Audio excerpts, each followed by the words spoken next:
ನನ್ನ ಪ್ರೀತಿಯ ಗೆಳೆಯರೇ, ನರ್ಸಿಂಗ್ ಬಾಂಧವರೇ, ಕರ್ನಾಟಕ ಸರ್ಕಾರಿ ನೌಕರರೇ, ನಿಮಗೆಲ್ಲರಿಗೂ ನರ್ಸಿಂಗ್ ವ್ಯೂಸ್ ಕನ್ನಡ ಯೂಟ್ಯೂಬ್ ಚಾನಲ್ಗೆ ಸ್ವಾಗತ ಸುಸ್ವಾಗತ. ಗೆಳೆಯರೇ, ನಿಮಗೆಲ್ಲರಿಗೂ ಗೊತ್ತಿರುವ ಹಾಗೆ ಇವತ್ತಿನ ವಿಚಾರ ಏನು ಅಂತಂದರೆ, DA ತುಟಿ ಭತ್ಯೆಯ ಪರಿಷ್ಕರಣೆ ಮಾಡಿದ್ದು. DA ಹೆಚ್ಚಳದ ಬಗ್ಗೆ 2 ದಿವಸಗಳ ಹಿಂದೆ ನಾವು ನಮ್ಮ ಕರ್ನಾಟಕ ರಾಜ್ಯ ಸರ್ಕಾರಿ ನೌಕರರ ಸಂಘದ ವತಿಯಿಂದ ಒಂದು ಜಾರಿ ಮಾಡಿದ್ರು ನೋಟಿಫಿಕೇಷನು. ಸೊ ಇವಾಗ ಕರ್ನಾಟಕ ಸರ್ಕಾರದ ನಡವಳಿಕೆಗಳು ವಿಷಯ ತುಟಿ ಭತ್ಯೆಯ ದರಗಳ ಪರಿಷ್ಕರಣೆಯ ಬಗ್ಗೆ ವಿವರವಾದಂತಹ ಒಂದು ಸುತ್ತೋಲೆ ಬಂದಿದೆ ಸ್ನೇಹಿತರೆ, ಬನ್ನಿ ನೋಡೋಣ. ಓದಲಾಗಿದೆ. ದಿನಾಂಕ 23/8/2024 ಸರ್ಕಾರಿ ಆದೇಶ ಸಂಖ್ಯೆ, ದಿನಾಂಕ 27/11/24 ಸರ್ಕಾರಿ ಆದೇಶ ಸಂಖ್ಯೆ, ಆಮೇಲೆ ಭಾರತ ಸರ್ಕಾರ ದಿನಾಂಕ 2/4/2025 ಅಧಿಕೃತ ಜ್ಞಾಪನ ಪತ್ರ 2025 ಅಂತಂದರೆ ಈ ಆದೇಶ ಸಂಖ್ಯೆಗಳು. ಅದು ಅಲ್ಲದೆ ಭಾರತ ಸರ್ಕಾರವು 2% ತುಟಿ ಭತ್ಯೆಯನ್ನು ಪರಿಷ್ಕರಣೆ ಮಾಡಿ ದರಗಳ ಪಟ್ಟಿಯನ್ನು ಬಿಡುಗಡೆ ಮಾಡಿದೆ. ಅದರ ಹಿನ್ನೆಲೆಯಲ್ಲಿ ನಮ್ಮ ಕರ್ನಾಟಕ ರಾಜ್ಯ ಸರ್ಕಾರವು ಕೂಡ ಈ ಒಂದು ತುಟಿ ಭತ್ಯೆಯ ಪರಿಷ್ಕರಣೆ ಮಾಡಿದೆ. ಬನ್ನಿ ಸವಿವರವಾಗಿ ನೋಡೋಣ. ಸ್ನೇಹಿತರೆ, ಯಾರು ಹೊಸದಾಗಿ ಬಂದಿದ್ದೀರಾ ದಯವಿಟ್ಟು ನರ್ಸಿಂಗ್ ವ್ಯೂಸ್ ಕನ್ನಡ ಯೂಟ್ಯೂಬ್ ಚಾನಲ್ಗೆ ಸಬ್ಸ್ಕ್ರೈಬ್ ಮಾಡಿ ಮತ್ತು ಇನ್ಫಾರ್ಮೇಟಿವ್ ವಿಡಿಯೋಗಳನ್ನು ನೋಡಿ. ಸೊ ಸರ್ಕಾರದ ಆದೇಶ ಸಂಖ್ಯೆ IE8 SRP 2025 ಬೆಂಗಳೂರು ದಿನಾಂಕ 7 ಮೇ 2025. ಸ್ನೇಹಿತರೆ, 2024ರ ಪರಿಷ್ಕೃತ ವೇತನ ಶ್ರೇಣಿಗಳಲ್ಲಿ ವೇತನವನ್ನು ಪಡೆಯುತ್ತಿರುವ ರಾಜ್ಯ ಸರ್ಕಾರಿ ನೌಕರರುಗಳಿಗೆ 1ನೇ ಜನವರಿ 2025ರಿಂದ ಅಂತಂದರೆ ಈ ಒಂದು ಹೊಸ ವರ್ಷ ಸ್ಟಾರ್ಟ್ ಆಗಿ 1ನೇ ಜನವರಿ 2025ರಿಂದ ಲಾಗು ಆಗುವಂತೆ ಜಾರಿಗೆ ಬರುವಂತೆ ತುಟಿ ಭತ್ಯೆಯ ದರಗಳನ್ನು ಪ್ರಸ್ತುತ ಮೂಲ ವೇತನದ 10.75ರಿಂದ 12.25ಗೆ ಪರಿಷ್ಕರಿಸಿ ಮಂಜೂರು ಮಾಡಲು ಸರ್ಕಾರವು ಹರ್ಷಿಸುತ್ತದೆ. ತುಟಿ ಭತ್ಯೆಯ ಉದ್ದೇಶಕ್ಕಾಗಿ ಮೂಲ ವೇತನ ಎಂದರೆ ಸರ್ಕಾರಿ ನೌಕರನು ಧಾರಣ ಮಾಡಿರುವ ಹುದ್ದೆಗೆ ಅನ್ವಯವಾಗುವ ವೇತನ ಶ್ರೇಣಿಯಲ್ಲಿ ಪಡೆಯುತ್ತಿರುವ ವೇತನ ಮತ್ತು ಅದರಲ್ಲಿ 2024ರ ಪರಿಷ್ಕೃತ ವೇತನ ಶ್ರೇಣಿಗಳಲ್ಲಿ ವೇತನ ಶ್ರೇಣಿಯ ಗರಿಷ್ಠಕ್ಕಿಂತ ಹೆಚ್ಚಾಗಿ ಅವನಿಗೆ ಸ್ಥಗಿತ ವೇತನ ಬಡ್ತಿಯನ್ನು ನೀಡಲಾಗಿದ್ದರೆ ಆ ಸ್ಥಗಿತ ವೇತನ ಬಡ್ತಿ. 2024ರ ಕರ್ನಾಟಕ ಸರ್ಕಾರಿ ಸೇವಾ ಪರಿಷ್ಕೃತ ವೇತನ ನಿಯಮಗಳ ನಿಯಮ 3C ಯನ್ನು ಓದಿಕೊಂಡು 7ನೇ ನಿಯಮದ 3ನೇ ಉಪನಿಯಮ ಮೇರೆಗೆ ಅವನಿಗೆ ನೀಡಲಾದ ವೈಯಕ್ತಿಕ ವೇತನ ಯಾವುದಾದರೂ ಇದ್ದರೆ ಆ ವೈಯಕ್ತಿಕ ವೇತನ ಶ್ರೇಣಿಯ ಗರಿಷ್ಠಕ್ಕಿಂತ ಹೆಚ್ಚಾಗಿ ಅವನಿಗೆ ಮಂಜೂರು ಮಾಡಲಾಗಿರುವ ಹೆಚ್ಚುವರಿ ವೇತನ ಬಡ್ತಿ ಯಾವುದಾದರೂ ಇದ್ದಲ್ಲಿ ಅವುಗಳು ಸೇರುತ್ತವೆ.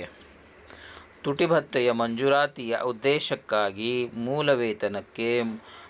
ವೇತನಕ್ಕೆ ಮೇಲೆ ಸೂಚಿಸಿರುವುದನ್ನು ಹೊರತುಪಡಿಸಿ ಇತರೆ ಯಾವುದೇ ಉಪಲಬ್ಧಗಳನ್ನು ಸೇರಿಸತಕ್ಕದ್ದಲ್ಲ.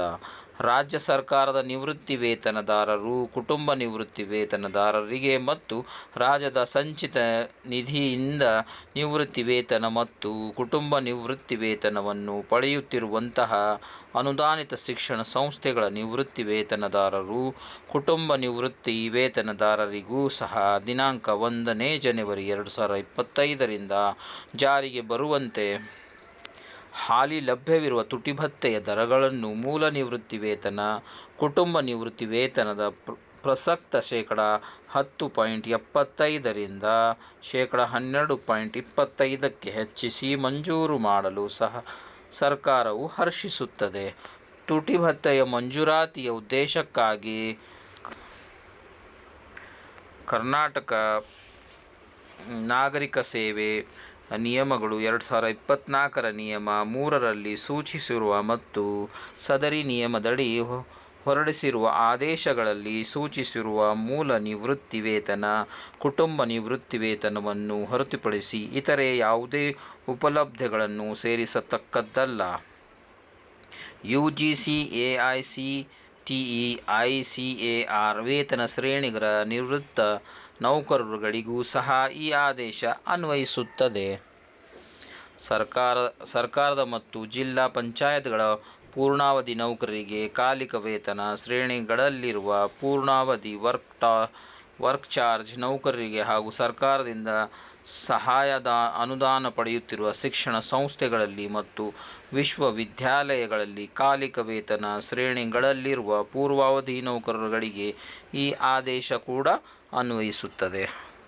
ಅಂದರೆ ಸ್ನೇಹಿತರೆ, ಯಾರು ಈ ಒಂದು ಶಿಕ್ಷಣ ಸಂಸ್ಥೆಗಳಲ್ಲಿ ಯಾವ ಏಡೆಡ್ ಶಿಕ್ಷಣ ಸಂಸ್ಥೆಗಳಿದ್ದಾವೆ, ವಿಶ್ವವಿದ್ಯಾಲಯಗಳಿದ್ದಾವೆ, ಅವುಗಳಿಗೂ ಸಹಾಯ ಮತ್ತು ಪಂಚಾಯತ್ ಜಿಲ್ಲಾ ಪಂಚಾಯತ್ಗಳ ಪೂರ್ಣಾವಧಿ ನೌಕರರಿಗೆ ಹಾಗೂ UGC AICTE AIAR ವೇತನ ಶ್ರೇಣಿಗಳ ನಿವೃತ್ತ ನೌಕರರುಗಳಿಗೆ, ಯಾರು ಪೆನ್ಷನರ್ಸ್ ಇದ್ದಾರೆ, ಫ್ಯಾಮಿಲಿ ಪೆನ್ಷನ್ ಪಡೀತಾ ಇದ್ದಾರೆ ಅಥವಾ ಗೌರ್ಮೆಂಟ್ ಎಂಪ್ಲಾಯಿ ರಿಟೈರ್ಡ್ ಆಗಿ ಪೆನ್ಷನ್ ಪಡೆಯುತ್ತಾ ಇದ್ದಾರೆ, ಅವರಿಗೆ ಕೂಡ ಈ ಒಂದು ತುಟಿ ಭತ್ಯೆಯ ಪರಿಷ್ಕರಣಾ ದರ ಅವರಿಗೆ ಕೂಡ ಅನ್ವಯಿಸುತ್ತದೆ ಅನ್ನುವಂಥ ಮಾತನ್ನು ಹೇಳ್ತಾ ಇದ್ದಾರೆ. UGC AICTE ICAR ವೇತನ ಶ್ರೇಣಿಗಳಲ್ಲಿ ವೇತನ ಪಡೆಯುತ್ತಿರುವ ನೌಕರರಿಗೆ ಮತ್ತು NJPC ವೇತನ ಶ್ರೇಣಿಗಳ ನ್ಯಾಯಾಂಗ ಅಧಿಕಾರಿಗಳಿಗೆ ಸಂಬಂಧಿಸಿದಂತೆ ಪ್ರತ್ಯೇಕ ಆದೇಶಗಳನ್ನು ಹೊರಡಿಸಲಾಗುವುದು. ಅಂತಂದರೆ ಈ ಒಂದು ನ್ಯಾಯಾಂಗ ಅಧಿಕಾರಿಗಳಿಗೆ ಅವರಿಗೆ ಒಂದು ಪ್ರತ್ಯೇಕವಾದಂಥ ಒಂದು ಸುತ್ತೋಲೆಯನ್ನು ಹೊರಡಿಸಲಾಗುವುದು. ಈ ಆದೇಶದ ಮೇರೆಗೆ ಲಭ್ಯವಿರುವ ತುಟಿ ಭತ್ಯೆಯನ್ನು ನಗದಾಗಿ ಪಾವತಿ ಮಾಡುವುದು. ಈ ಒಂದು DAಯನ್ನು ನಗದಾಗಿ ಪಾವತಿ ಮಾಡುವುದು. ತುಟಿ ಭತ್ಯೆಯ ಕಾರಣದಿಂದ ಸಂದಾಯ ಮಾಡಬೇಕಾಗಿರುವ ಮತ್ತು 50 ಪೈಸೆ ಹಾಗೂ ಅದಕ್ಕಿಂತ ಹೆಚ್ಚಿನ ಭಿನ್ನಾಂಕಗಳನ್ನು ಮುಂದಿನ ರೂಪಾಯಿಗೆ ಪೂರ್ಣಗೊಳಿಸತಕ್ಕದ್ದು ಮತ್ತು 50 ಪೈಸೆಗಿಂತ ಕಡಿಮೆ ಇರುವ ಭಿನ್ನಾಂಕಗಳನ್ನು ಕಡೆಗಾಣಿಸತಕ್ಕದ್ದು. ಅಂತಂದರೆ ಯಾವಾಗ DAಯನ್ನು ಕ್ಯಾಲ್ಕುಲೇಟ್ ಮಾಡ್ತಾ ಇದ್ದಾರೆ 50 ಪೈಸೆಗಿಂತ ಮೇಲೆ ಬರ್ತಾ ಇದೆ ಅಂತಂದರೆ ಅದು 1 ರೂಪಾಯಿ ಎಂದು ಪರಿಗಣಿಸಬೇಕು. ಅದೇ ಅಲ್ಲದೆ ಯಾವುದು ಕ್ಯಾಲ್ಕುಲೇಟ್ ಮಾಡಿದಾಗ 50 ಪೈಸೆಗಿಂತ ಕಡಿಮೆ ವ್ಯಾಲ್ಯೂ ಬರ್ತಾ ಇದೆ ಅಂತಂದರೆ ಅದು ಮೈನಸ್ ಮಾಡ್ಕೋಬೇಕು ಎನ್ನುವಂಥ ಮಾತನ್ನು ಹೇಳ್ತಾ ಇದ್ದಾರೆ. ಸ್ನೇಹಿತರೆ, ತುಟಿ ಭತ್ಯೆ ಬಾಕಿ ಮೊತ್ತವನ್ನು 2025ರ ಮೇ ಮಾಹೆಯ ವೇತನ ಬಟವಾಣೆಗೂ ಮೊದಲು ಪಾವತಿ ಮಾಡತಕ್ಕದ್ದಲ್ಲ. ಅಂದರೆ ಈ ಒಂದು ಮೇ ಮಂತಿನ ಸ್ಯಾಲ್ರಿ ಬರುವ ಮೊದಲು ಪಾವತಿ ಮಾಡತಕ್ಕದ್ದಲ್ಲ. ತುಟಿ ಭತ್ಯೆಯನ್ನು ಸಂಭಾವನೆಯ ವಿಶಿಷ್ಟ ಅಂಶವಾಗಿ ತೋರಿಸುವುದು ಮತ್ತು ಯಾವುದೇ ಉದ್ದೇಶಕ್ಕಾಗಿ ಇದನ್ನು ವೇತನ ಎಂದು ಪರಿಗಣಿಸಲಾಗುವುದಿಲ್ಲ. ತುಟಿ ಭತ್ಯೆ ಯಾವುದೇ ರೀತಿ ಇದು ವೇತನವಲ್ಲ, ಇದು ಒಂದು ಜಸ್ಟ್ ಸಂಭಾವನೆ ವಿಶಿಷ್ಟ ಅಂಶ. ಕರ್ನಾಟಕ ರಾಜ್ಯಪಾಲರ ಆದೇಶಾನುಸಾರ ಮತ್ತು ಅವರಿನ ಹೆಸರಿನಲ್ಲಿ ಉಮಾಕೆ, ಸರ್ಕಾರದ ಜಂಟಿ ಕಾರ್ಯದರ್ಶಿ, ಆರ್ಥಿಕ ಇಲಾಖೆ ಸೇವೆಗಳು 2. ಸೊ ಸ್ನೇಹಿತರೆ, ಎಲ್ರಿಗೂ ಹರ್ಷ ಉಲ್ಲಾಸದ ಒಂದು DAಯನ್ನು ಬಿಡುಗಡೆಯಾಗಿದೆ. ಸ್ನೇಹಿತರೆ, ಇದರಿಂದ ಬ್ರೇಕ್ ಈವನ್ ಇನ್ನೂ ಇವತ್ತು ಅಲ್ಲ ನಾಳೆ ಇದರ ಬಗ್ಗೆ ಸವಿಸ್ತಾರವಾದಂತಹ ಈ ಒಂದು ವೇತನದ ಎಷ್ಟು, ಯಾರಿಗೆ ಬೇಸಿಕ್ ಎಷ್ಟಿದೆ, ಆಮೇಲೆ DA ಎಷ್ಟು ಇದೆ, 1.5 ಅಂತಂದರೆ ಯಾವ ರೀತಿ ಅದು ಆಗುತ್ತೆ ಎನ್ನುವುದರ ಬಗ್ಗೆ ನೋಡೋಣ ಮುಂದಿನ ವಿಡಿಯೋದಲ್ಲಿ. ಸಂಕಲನಕಾರರು ಕರ್ನಾಟಕ ಗೆಜೆಟ್ ಮುಂದಿನ ಸಂಚಿಕೆಯಲ್ಲಿ ಪ್ರಕಟಿಸುವುದಕ್ಕಾಗಿ ಹಾಗೂ 50 ಪ್ರತಿಗಳನ್ನು ಆರ್ಥಿಕ ಇಲಾಖೆ ಸರಬರಾಜು ಮಾಡಲು ಇವರಿಗೆ, ಸೊ ಎಲ್ಲ ಇಲಾಖೆಯ ಮುಖ್ಯಸ್ಥರುಗಳಿಗೆ ಇದನ್ನು ಹಂಚಬೇಕಾಗಿ ಈ ಒಂದು ನಮ್ಮ ಸರ್ಕಾರದ ಜಂಟಿ ಕಾರ್ಯದರ್ಶಿ, ಆರ್ಥಿಕ ಇಲಾಖೆ ಸೇವೆಗಳು ಇವರಿಂದ ಪ್ರಕಟಿಸಲಾಗಿದೆ. ಸ್ನೇಹಿತರೆ, so all the best for your DA upgradation. Thank you for watching nursing views Kannada YouTube channel. ಯಾರಾದರೂ ಹೊಸದಾಗಿ ಬಂದಿದ್ದರೆ ದಯವಿಟ್ಟು ಇನ್ಫಾರ್ಮೇಟಿವ್ ವಿಡಿಯೋಗಳನ್ನು ನಿಮ್ಮೊಂದಿಗೆ ನಾನು ರೆಕಾರ್ಡ್ ಮಾಡಿ ಹಂಚಲಿಕ್ಕೆ ಪ್ರಯತ್ನ ಮಾಡ್ತೀನಿ. ಸಬ್ಸ್ಕ್ರೈಬ್ ಮಾಡ್ಕೊಳ್ಳಿ ಫ್ರೆಂಡ್ಸ್, ಆಮೇಲೆ ನಿಮ್ಮ ಫ್ರೆಂಡ್ಸ್ಗಳಿಗೆ ಕೂಡ ಶೇರ್ ಮಾಡಿ. Thank you.